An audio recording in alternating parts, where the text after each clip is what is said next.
The last couple of days have really been crazy for crypto. On the one hand, we had Bitcoin going above 100,000. On the other, we had Ethereum going above 4,000 US dollars. But that's the good part. On the bad side, we also had a couple of crazy things. I'm not sure if y'all remember, but the last few days have really been quite wacky. On the one hand, we had freaking Korea. Right? I talked about the XRP manipulation before. It was the most traded asset over on Korea. There's always been these predictions made for it. And all of a sudden, things just go absolutely crazy over there. Crypto trading gets shut down and the XRP price falls.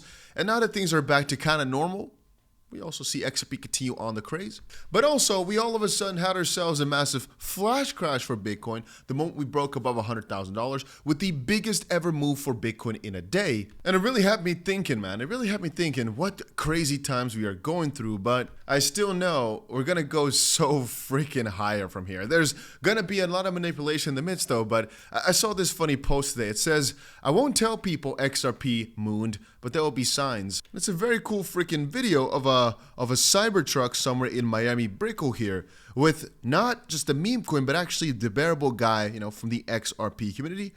I think it really is, right? That's crazy. Anyway, so today I don't want to talk too much about some hyped up thing or really about how high we've gone up, but actually about some contrasting information. I just told you guys, I think we're going to go so much higher from here, mostly for XRP. There's many coins, but XRP is my biggest holding. Little fun fact.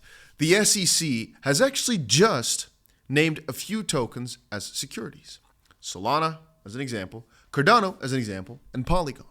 Now, the coins have not gone down in price because of it, mostly because there's no real good justification for it. They can't really give a good reason. But a few things happened over the past week as well. There was Binance, or Coinbase actually, I think Coinbase said that the SEC all of a sudden is lashing out at BNB again, explaining why BNB is a security, but not in the same sentence, not in the same 80-page document, explaining why ETH isn't, or what the difference is. And just now, also a Solana ETF was denied, but again, once you start really thinking about it, how can that all work? How does that all fit in? Even I am watching it every single day, and I don't really fully know. Now, when I look back at this, though, this is not news to me. If we're looking at all the lawsuits, it might even be that 𝗲𝗂𝗋 here took this out of the most recent letter against BNB, where they talk about why different coins are securities. But I keep thinking, man, once Gary Gensler is out, we dubbed it one of the most bullish things for crypto, or specifically for XRP. We dubbed it one of the most bullish things that's going to happen. But once Gary Gensler is out, really things might start to change. He's given a big, Gary Gensler, given a big middle finger to the crypto space just before he's about to leave. But remember what I just said, guys. The reason I am so loving XRP in this position, and maybe that's also why the price did pretty good today in comparison to some coins like Solana and Cardano and that, is perhaps, right, just think with me here, is perhaps because XRP has already been through all that. And the reason I think the price is now falling too much is because many people are not eager to sell at these, in my opinion, quite low prices, especially since Bitcoin now is above 100,000. It's looking like it's going to go for a pretty massive push from here. Let me quickly see if I can find one. This is not the one I was looking for, but it's to show you guys an example. And from this chart, I mean, just any chart, you can really kind of fetch that right now we are, here we go. We're going to start going. It's not the end of the Bitcoin run. It seems like we're going to start going pretty high and pretty crazy from here. And if that is in the back of our head, and Ethereum is also looking good, it's looking like we're going towards the next phase, then what would you be selling for? And that, ladies and gentlemen, is the best question. By the way, if you've not pressed that like button yet, make sure you go ahead and do so, because why not? You've got nothing to lose. But people keep asking me for like my cash out, my Christmas predictions, all that. But I've got to be truthful with you here. I don't know, nor do I care. I'll get you a video out on what my price predictions are, but it's mostly going to be based on just whatever this cycle is going to do here. And what I think is going to happen. I'll do a separate video on that, though, explaining it. Point being, though, for right now, I just think it's going to be a slow but sure grind up with potentially some outliers here and there. But generally speaking, we're looking on the medium time frame. Right? We're looking at 6 months or so for where we want to go towards. Then again, if Bitcoin continues on with this bullish path and it does not suck up all the dominance, meaning that altcoins go down and Bitcoin goes up, which is a possibility, or Ethereum does the same thing, you just have to look at that specific coin. It could happen, like I just said, if Bitcoin starts going on a massive run here and all the other coins kind of do nothing. or Ethereum goes on a massive run here and the other coins do nothing, that's going to be a slight little period of downside for most of our favorite coins. But afterwards, which again, the afterwards is very, very near in my opinion, we are going to go on the super cycle of super cycles is what I'm going to call it. Man, I just got distracted, man. Again, sometimes I'm recording these videos and some crazy happens in the crypto space, something crazy happens to my trades, or something crazy is just announced. I get distracted for like 20 minutes, then I continue on. I just was trying to say that soon enough, I think we'll look back, that's the main point of the video. Soon enough, we'll look back at all these coins and we'll think, if only we had just not been little wussies and just held the freaking bottoms and just actually, matter of fact, bought the freaking bottoms, because only at that point did we deserve the highs, right?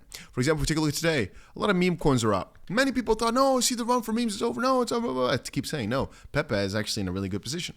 Now, I will not be a person to tell you that it's going to be only up. No, no, no. I'm not that type of person. I will always be honest with you and tell you, man, it can be a really, really turbulent ride. But ultimately, I think it will be worth it. And that is the more important part.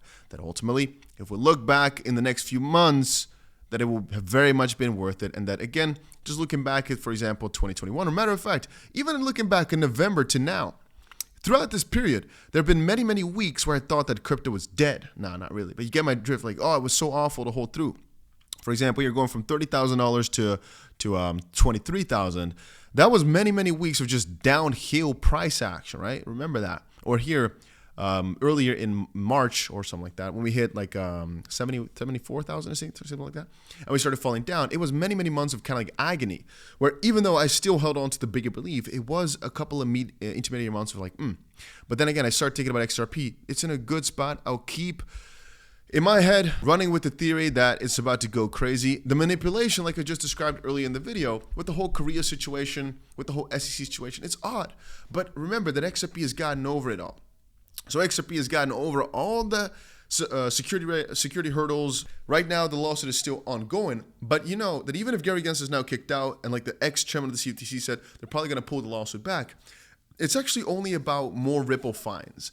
Ultimately, I do not think there's any part of this case that's going to make XRP a security now, unless they start a completely new situation. But even then, I think the case law now, so what was actually discussed in the case, is broad enough to define XRP as not a security for the US, period, for forever, basically.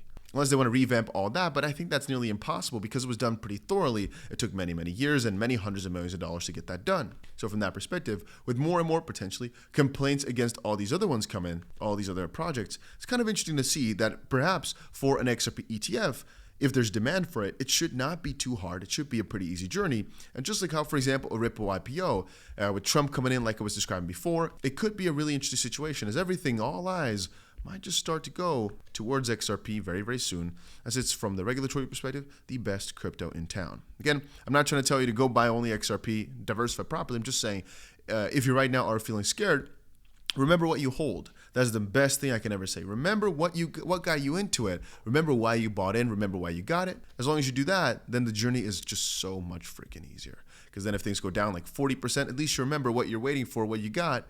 And yeah, that makes my journey a lot easier. But yeah, that's about it. What I wanted to say. Just the manipulation is interesting, but XRP has already gone over the most important hurdle. Just wanted you guys to realize that for a sec.